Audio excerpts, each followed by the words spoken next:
The rain hammered against the windows of the Caldwell mansion, each drop echoing like a drumbeat in the otherwise silent estate. Inside, the air was thick with the metallic tang of blood, and the faint but unmistakable smell of almonds lingered, a detail that would not escape the notice of anyone who knew the subtleties of crime scenes. The study, usually a sanctuary of order, had been transformed into a scene of chaos. Papers scattered across the polished oak desk, a chair toppled onto its side, and a half-empty glass of amber liquid still sitting on the corner, untouched by anyone, or so it seemed. Detective Mara Steele arrived with her usual calm intensity, her coat slick with rain, hair plastered to her face. She had seen many murders, but locked-room mysteries held a particular fascination for her, a puzzle within a puzzle, a crime that seemed impossible until the hidden truth was unearthed. She ducked under the yellow crime scene tape, nodding curtly to the uniformed officers who stepped aside. Richard Caldwell lay slumped in his chair, head tilted unnaturally to the side. His eyes were open but lifeless, reflecting the dim light from the desk lamp. The door had been locked from the inside, key still in his pocket. No windows were broken or forced, no trace of anyone entering or leaving, yet here he was, dead in the most inexplicable way possible. Poison, Mara murmured to herself, crouching near the body and noting the slight discoloration around his lips. The faint almond scent confirmed her suspicion. Cyanide, quick, efficient, merciless.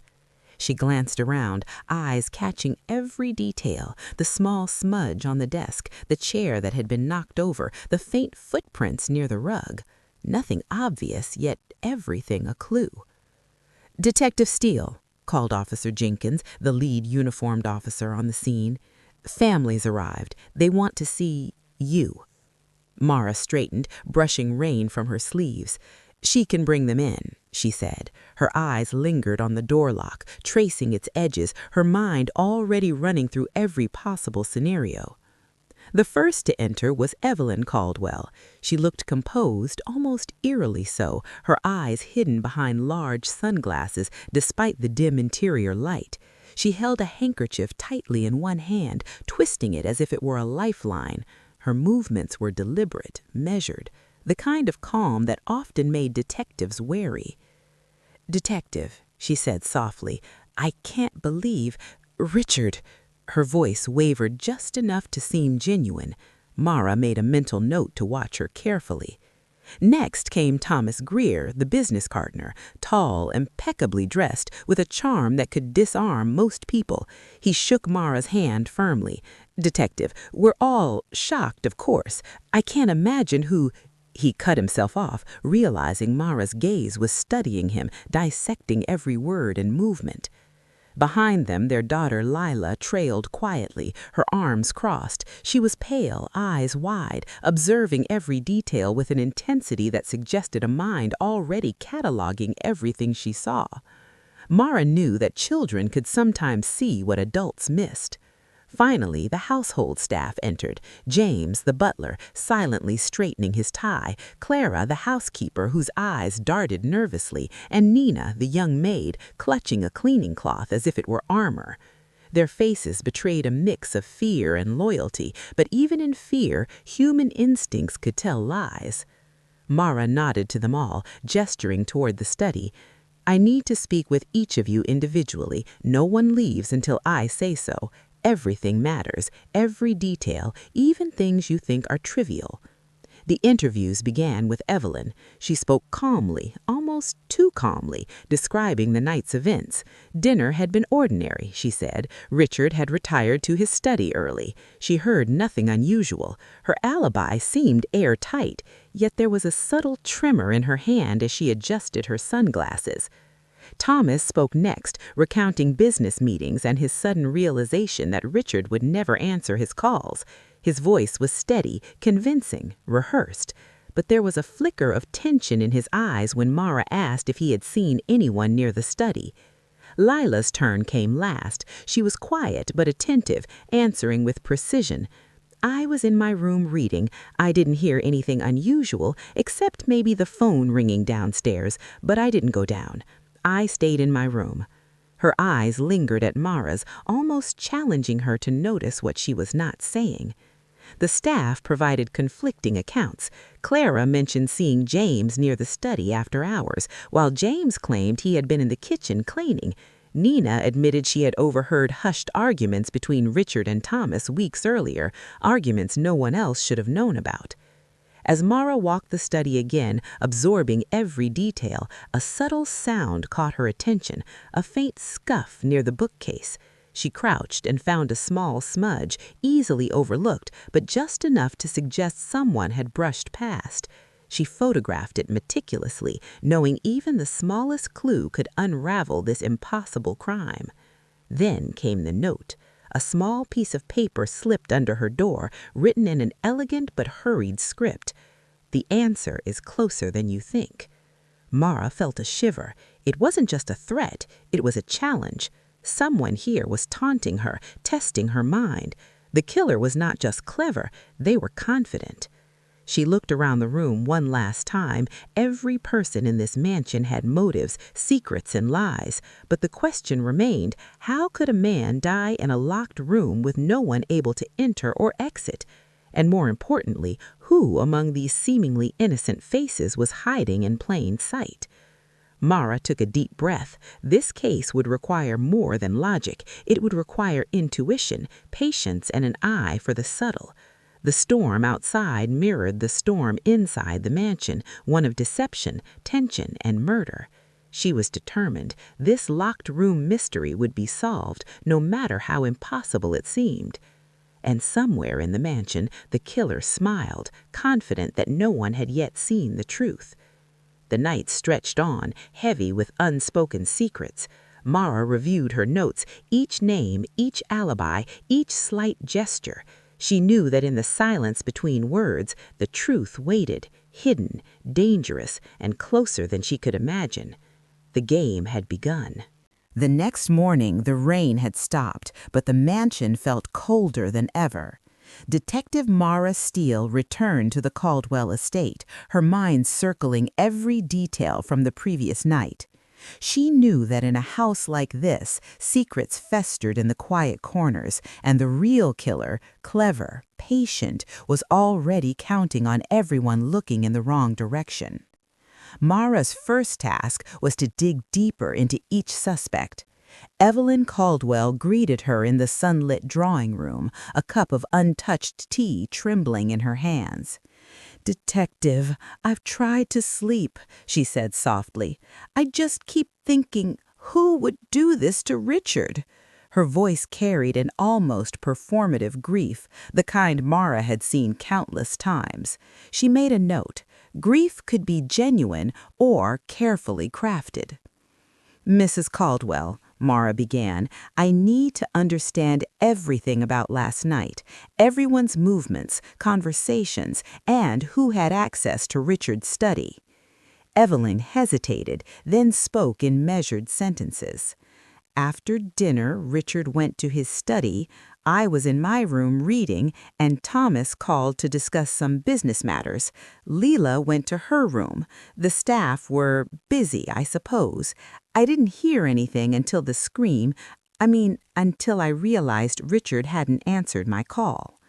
Mara observed her closely. Evelyn's hands were steady now, but the corners of her eyes betrayed a flicker of unease. Not enough to confirm guilt, but enough to raise questions. Next, Mara turned to Thomas Greer. He was already in the study, reviewing financial papers as if Richard's death were a minor inconvenience. "Detective," he said smoothly, "this is tragic, but I'm sure you'll agree that business cannot simply halt because of one man's demise." Mara studied him carefully. "Mr. Greer, where were you between 8 and 10 p.m. last night?" "Ah, I was in the library, reviewing contracts, alone. I have witnesses. James delivered the papers to me."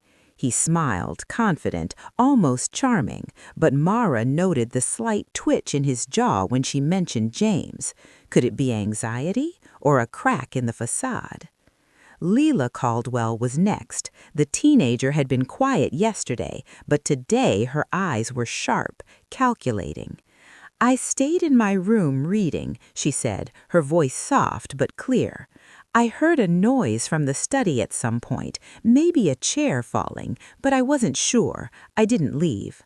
"Did you see anyone near the study?" Mara asked. Leela shook her head.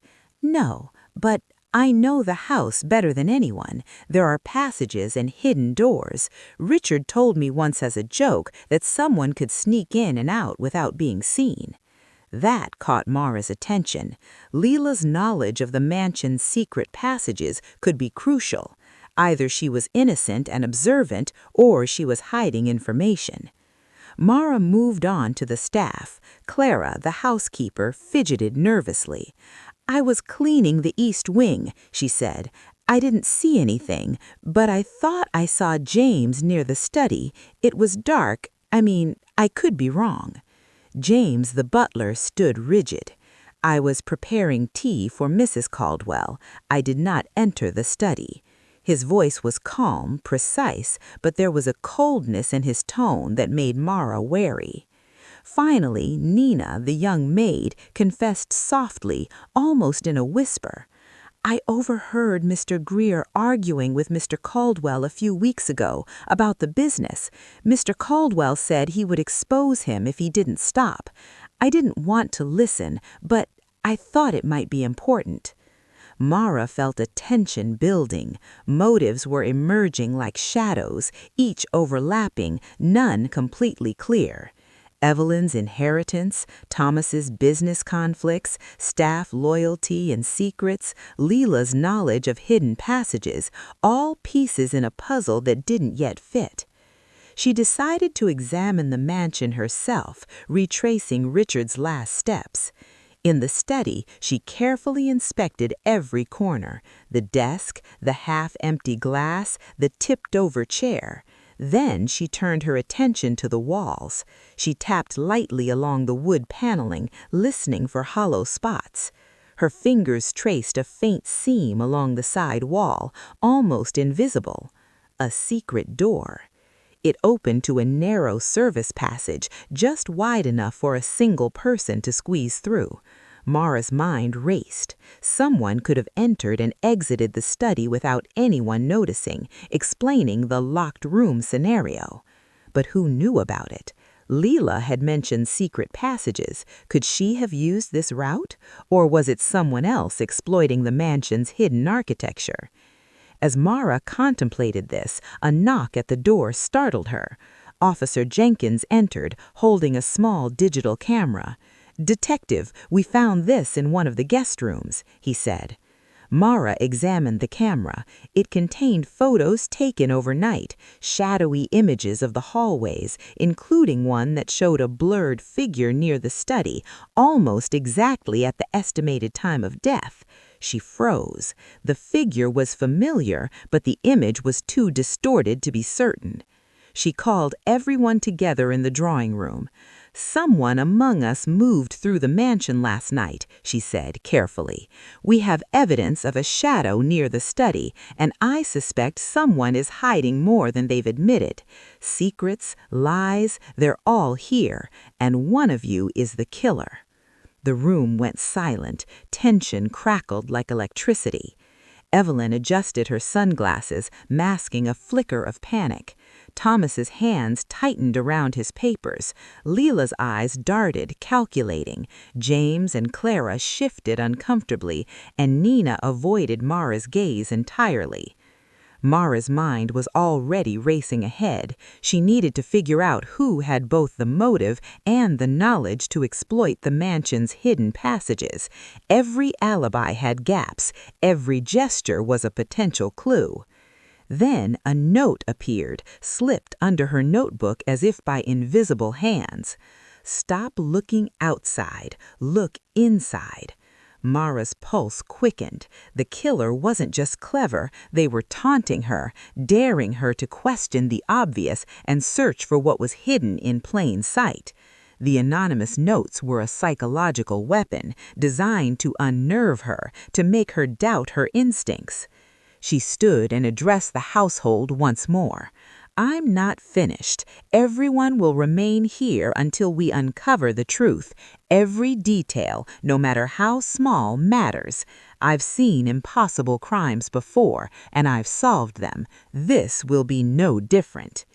As the family and staff dispersed to their rooms under her watchful eye, Mara returned to the study. She crouched by the desk, examining the half-empty glass. Fingerprints smeared the surface, some overlapping, some partial.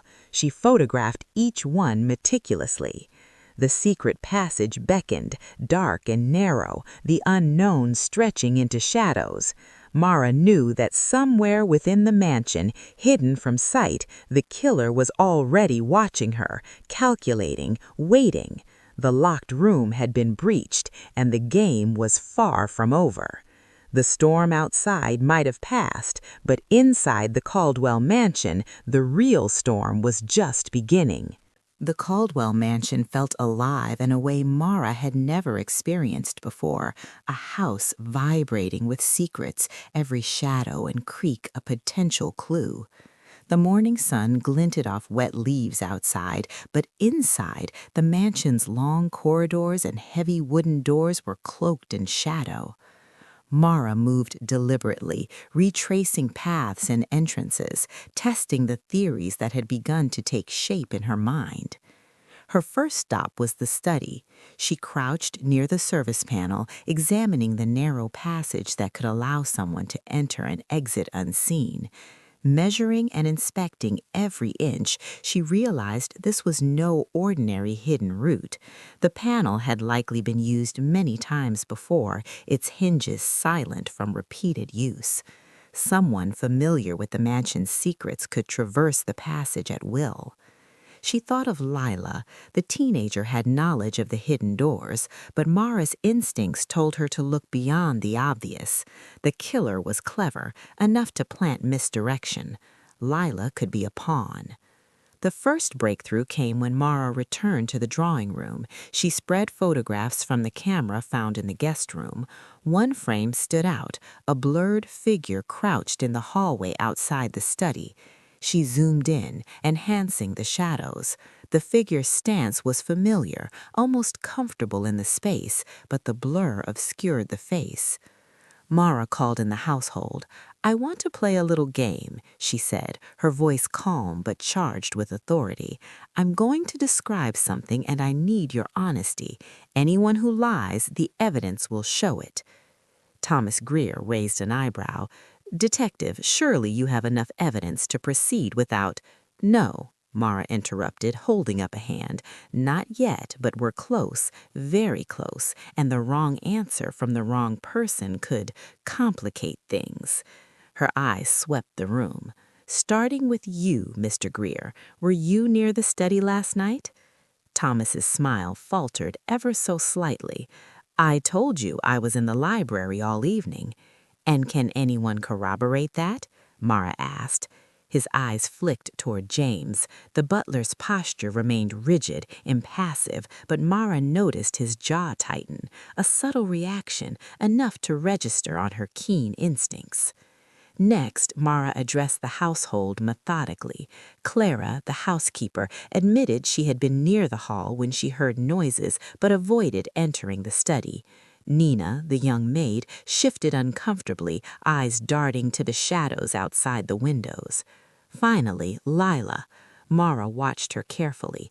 "Lila, do you know how to use the service passages?" "Yes," the girl said, eyes steady, "but I didn't, I swear." Mara believed her. Lila had the knowledge, but not the motive, or at least she seemed to lack the sophistication to stage such a murder. As tension thickened, Mara decided to explore the mansion further. Following the service passage herself, she moved slowly, her flashlight cutting through the darkness. The narrow corridor was lined with old ventilation shafts, dust particles floating like motes of gold in the beam. Somewhere in the shadows, the killer had moved recently, and Mara could almost feel their presence, an unseen observer, confident in their advantage. The passage opened into the main hallway near the library. Mara crouched behind a wall, observing the room beyond. Everything seemed ordinary, but subtle evidence, a scuff mark, a faint smear of dirt, suggested that someone had been there in a hurry. She snapped photographs. Returning to the main house, Mara gathered the household and staff once more.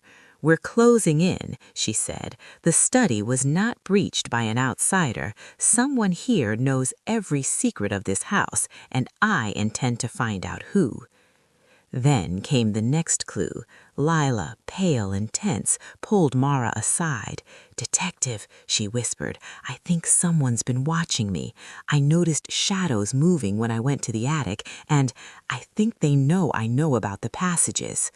Mara's pulse quickened. The killer was becoming bold, perhaps reckless. They were trying to manipulate the detective and the household alike, testing boundaries and pushing people to act.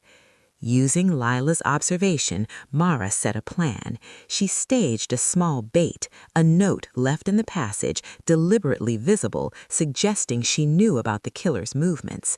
Then she retreated to the study, pretending to be busy with paperwork, her senses alert. Hours passed. The mansion's silence was oppressive, punctuated only by the distant ticking of the grandfather clock. Then a sound, a faint scrape along the passage wall. Mara's heart leapt. She moved silently, positioning herself near the passage entrance. A shadow moved. It hesitated. Then a figure emerged, glancing around. Mara caught a glimpse of Thomas Greer. He froze when he saw her, eyes widening for a fraction of a second before he composed himself, attempting calm. "Detective Steele," he said smoothly. I was just checking the passage. I thought someone might have tried to use it." Mara didn't respond immediately. She had been waiting for this moment. His body language, the hesitation, the almost imperceptible twitch, all told her more than words ever could. "Mr. Greer," said Mara finally, her voice low but firm, "the truth is simple. You had motive, knowledge, and opportunity. The study was not a locked room for you. It was a playground you thought none could solve. But what you didn't count on is that I would know how to follow the breadcrumbs you left." Thomas's hands clenched. "Detective, you can't prove—" Mara stepped closer. "I've traced your movements, your motives, your lies. You killed Richard Caldwell to cover up your crimes, using the house itself as your accomplice. The locked room was never locked for you. It was a challenge you thought none could solve. But you underestimated me." The air felt charged, electricity thickening every movement. Thomas, realizing the net had closed, sank slowly into the chair, face pale, mask of control shattered. Mara watched him carefully. The storm outside had long passed, but inside the Caldwell mansion, the real tempest had just reached its peak. Secrets had been revealed, lies exposed, and the impossible crime laid bare for all to see. Yet Mara knew this was not the end. One final step remained, confirming the last pieces, uncovering the full depth of the deception. But the game had shifted decisively. She had found the killer, and in the shadows of the mansion, the tension hung, palpable, as the final confrontation loomed. The Caldwell mansion was eerily quiet now. The storm from the previous night had passed completely, leaving a gray, washed-out light that filtered through the rain-streaked windows. But inside, the tension was palpable. Detective Mara Steele stood in the drawing room, facing a room full of anxious faces, each one carrying a mixture of fear, shock, and disbelief. Thomas Greer sat stiffly in the high-backed chair, his hands gripping the armrests, knuckles white. His usual charm and composure were gone, replaced by a taut, coiled nervousness. Every eye in the room was on him, waiting, watching. Mara's eyes never left his face, analyzing, calculating, reading the micro-expressions that revealed more than words ever could. She took a slow breath. "Thomas," she began, her voice calm but firm, "you've been clever and meticulous. You planned this murder as if the house itself were your accomplice. You counted on everyone seeing a locked room and assuming it was impossible to breach. But what you didn't account for," she paused, letting the suspense build, "is that no secret passage, no clever trick, no manipulation can hide the truth from a detective who knows where to look." Thomas's lips pressed into a thin line. "Detective Steele, you can't prove anything. All of this," he gestured vaguely toward the house, the family, the scattered papers, "is circumstantial. There's no evidence that ties me directly to Richard's death." Mara's gaze shifted to the half-empty glass on the study desk, the one she had photographed meticulously. "Circumstantial," she said softly. "Let's review. Cyanide poisoning, faint smell of almonds. Only someone who knew Richard's habits and schedule could have administered it. The Secret Service passage in the study, built into this house for emergencies and known to a few people." Her eyes scanned the room, landing on each person in turn before settling back on Thomas. "The shadows on the security camera, recognizable through posture, gait, and timing. Every alibi you gave was carefully rehearsed, yet every one of them contains a gap, a lie." Thomas's jaw tightened. He leaned forward slightly, eyes darted toward the study, then back at Mara. "Even if you think you have it all, I didn't kill him. You're overreaching." "Am I?" Mara's tone sharpened. "Or are you finally realizing that the game is over? You counted on appearances, but appearances are always deceiving. Richard trusted you enough to keep you close. You used that trust to commit murder and then stage the impossible, a locked room." The room was silent, save for the faint ticking of the grandfather clock. Mara walked slowly around Thomas, her steps deliberate. "You killed Richard because he discovered your embezzlement. You threatened the company, the fortune, and your freedom. You thought no one could see past the smoke and mirrors, that your carefully constructed persona would keep suspicion off you. But the very same hubris betrayed you." Thomas's hands trembled slightly. His eyes darted to the ceiling, then the floor. "You think you're so clever, but you have nothing. You're twisting facts into a story." Mara crouched slightly, lowering her voice. "Facts, Thomas, not stories. Cyanide traces, secret passage, inconsistent statements, shadows on camera, conflicting alibis, and the notes. You wanted to play a game with me, didn't you? Test me, mock me." Thomas swallowed hard. The thin veneer of control cracked, revealing a glimpse of panic. "You don't understand. He deserved it. Richard Caldwell was a man who trusted those closest to him, and you betrayed that trust. You used the house itself to hide your actions, manipulated everyone's perception, and assumed no one would see the truth. But I did." Evelyn gasped softly. "Thomas, you. She looked at him, disbelief mingled with rage. Thomas finally slumped back in the chair, shoulders sagging. The fight left him, replaced by a defeated resignation. "Fine," he muttered, voice low. "I did it. I used the passage. I poisoned him. I didn't mean for it to be obvious. I didn't want anyone to get hurt beyond Richard. It was supposed to be quick, clean." Mara nodded slowly, her expression unreadable. "And yet, here we are. Richard is dead, you are exposed, and everyone else has been dragged into the shadows you created. You underestimated both the house and the people who inhabit it. The locked room was never locked for you, but it is locked in the truth now." James, the butler, finally spoke, his voice cold and measured. "Detective, should we call the authorities?" "Yes," Mara said. "Thomas Greer is under arrest, but before anyone moves, I want to ensure every piece of this puzzle is accounted for." She gestured toward the family and staff. "The notes, the surveillance, the inconsistencies in statements, every single clue points to him, And the hidden passage. Thomas, care to explain how you thought no one would discover it? Thomas smirked weakly, though it was more of a grimace than a charm. I counted on fear, uncertainty, and the natural assumption that a locked room is impenetrable. Everyone assumed it was impossible. I knew no one would look beyond the obvious.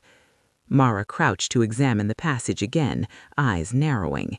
You relied on human assumptions, Thomas, but human perception is flawed. You ignored the small details, the scuff marks, fingerprints, shadows, even Lila noticing something amiss. Your overconfidence was your undoing. Lila, standing near her mother, finally spoke. Detective, I saw him moving in the passage. I wasn't sure. I didn't want to get anyone in trouble. Her voice trembled slightly. I didn't think he'd really... You did the right thing, Lila, Mara said softly, placing a reassuring hand on the girl's shoulder. Observing and reporting without jumping to conclusions is exactly what helps solve this case. You were brave. Evelyn's expression softened, relief and grief mingling. She turned to Mara. Thank you for finding the truth. I didn't realize. I didn't know who to trust. Mara nodded. That's what makes a locked room murder so dangerous. The killer doesn't always hide behind a mask. They hide in plain sight. Thomas Greer believed he could manipulate everyone's perception, but perception can be deceiving. Observation, analysis, and patience, that's what reveals the truth. Outside, sunlight began to break through the clouds, casting long, pale beams into the mansion's grand halls. The storm was truly over, yet inside, the aftermath of deception and betrayal lingered heavily. The house, which had been a maze of secrets and shadows, was finally illuminated by truth. Mara stepped back, taking a moment to breathe.